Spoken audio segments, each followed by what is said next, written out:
You have no claws. Your skin tears if you brush against a rock too hard. You can't outrun a house cat. Your teeth are flat. Your jaw is weak. You don't have venom, you don't have armor, and in the dark, you're basically blind. Now picture what was out there. Saber-toothed cats with 7-inch canines that could punch through bone. Cave hyenas that hunted in packs and could crush a femur with a single bite. Giant short-faced bears that stood 11 feet tall and could run faster than a horse. These weren't rare. They were everywhere. They owned the night. They owned the grasslands. They owned every environment humans tried to live in. And somehow we're still here and they're not. So how did the weakest large animal on the African savanna avoid being eaten long enough to take over the entire planet? The answer starts with fire. About 1 million years ago, at a site called Wonderwork Cave in South Africa, something changed. Researchers found traces of ash, burned bone fragments, and charred plant material deep inside the cave. Not from a wildfire, from a fire that was carried in or deliberately maintained.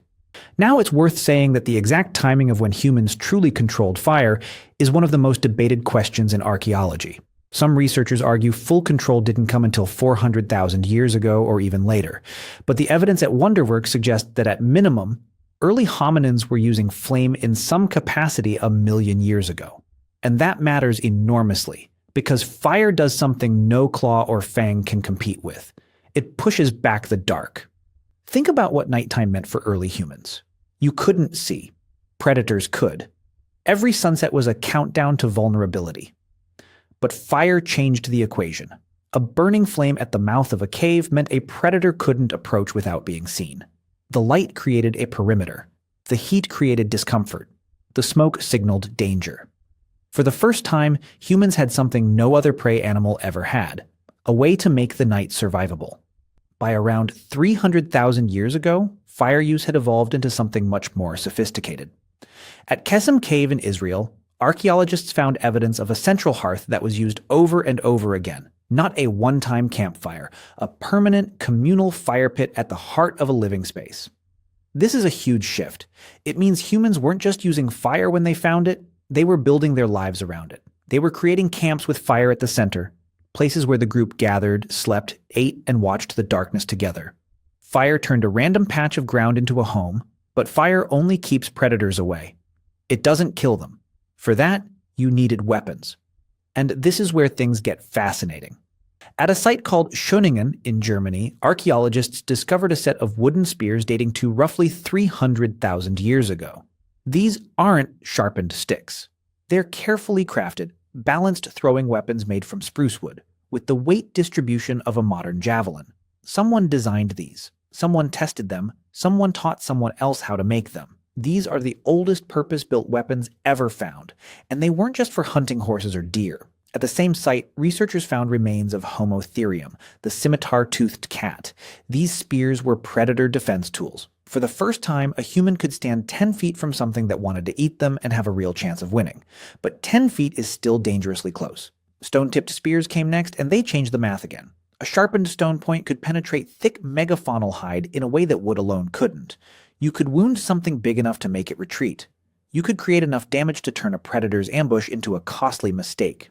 Every advancement made close-quarter combat slightly less necessary. And then came the weapon that changed everything. Around 17,500 years ago, based on the earliest securely dated example from the Solitrian period, humans invented the atlatl. It's a simple lever, basically a stick with a hook on the end that holds a dart. But when you swing it, that dart launches at over 150 kilometers per hour. That's faster than a cheetah runs. It's fast enough to kill a mammoth from a distance where the mammoth can't touch you. The atlatl didn't just make humans better hunters, it made them dangerous. It turned a species with no natural weapons into something that could kill from range.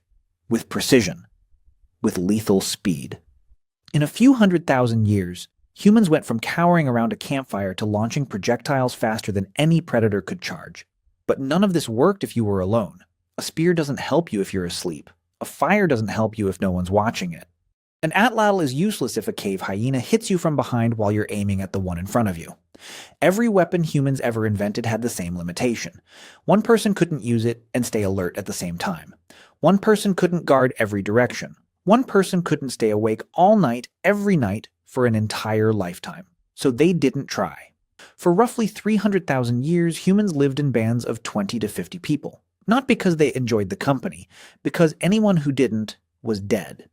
The math is brutally simple. A lone human sleeping in the open has maybe a 60% chance of detecting a predator before it reaches striking distance. A group of 30, with a few people awake at any given time, pushes that number close to 100. More eyes, more ears, more people who can shout a warning in the dark while the others grab their spears. This wasn't passive either. Anthropological studies of modern hunter-gatherer groups show sophisticated alarm call systems. Specific sounds for specific threats. A short, sharp call for a predator sighting, a different one for a snake, a sustained shout for something charging the camp. These weren't random screams. They were coordinated communication that told everyone exactly what was happening and where. The group didn't just detect threats better, it responded better. 5 people with spears facing the same direction is a wall. 1 person with a spear is a target. And remember those communal hearths at Kisum Cave, the ones dating back roughly 300,000 years? They weren't just fire pits. They were the physical center of social organization. Everyone gathered around them. Everyone contributed fuel. Everyone shared the warmth and the safety. The fire created a circle, and inside that circle, cooperation wasn't optional. It was the price of admission. You watch my back tonight, I watch yours tomorrow. You share your kill, I share mine. The hearth reinforced the behavior that kept everyone alive, but here's where the story takes a turn no one expected. At some point between 27,000 and 40,000 years ago, based on genetic studies of the wolf-dog split, humans did something no species had ever done before. They formed an alliance with another species. They domesticated wolves. Now, I need to be honest here. The exact timeline is genuinely contested. Some geneticists push the divergence back to 40,000 years. Others argue for closer to 27,000. The regional origin is debated too. Was it Europe, East Asia, multiple locations independently? We don't have a clean answer. What we do have is the first undisputed archaeological evidence of a domesticated dog found at a site called Erala, dated to around 17,500 years ago. But regardless of when it started, the effect was transformative. Think about what a dog does for a camp of sleeping humans. It hears things you can't hear. It smells things you can't smell. It doesn't need to be told to bark when something approaches in the dark. A dog is an early warning system that never turns off. It's a perimeter alarm that feeds itself. And when a predator does come close, a dog doesn't just warn you. It confronts the threat. It buys you the 30 seconds you need to wake up, grab your spear, and get organized. Humans didn't just tame an animal. They recruited a partner. The first interspecies alliance in the history of life on Earth. And humans kept innovating around this principle of reducing direct exposure to danger. Upper Paleolithic sites like Ramses Cave in Israel show evidence of pitfall traps and stone enclosures designed to capture prey without humans ever getting close enough to be hurt. You dig a hole, you cover it, you drive an animal toward it. The trap does the killing. You do the eating, minimal risk, maximum reward. Even the small details reflect this mindset. Remember the atlatl? Archaeologists have found banner stones, polished stone weights attached to the shaft that served as acoustic dampeners. They reduced the sharp zip sound the atlatl made when swung. Quieter weapons meant stealthier approaches. Against prey, that meant getting closer before being detected. Against predators, it meant not advertising your position. Every single innovation pointed in the same direction. Not toward individual strength, but toward collective intelligence.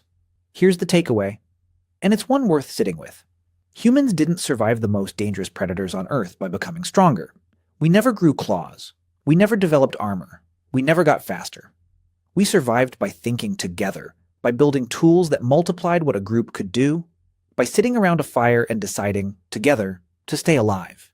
And then by reaching across the species barrier and convincing a wolf that our campfire was worth sharing. That's not just survival. That's the beginning of everything we are. If this changed how you think about what it means to be human, subscribe. There's a lot more where this came from.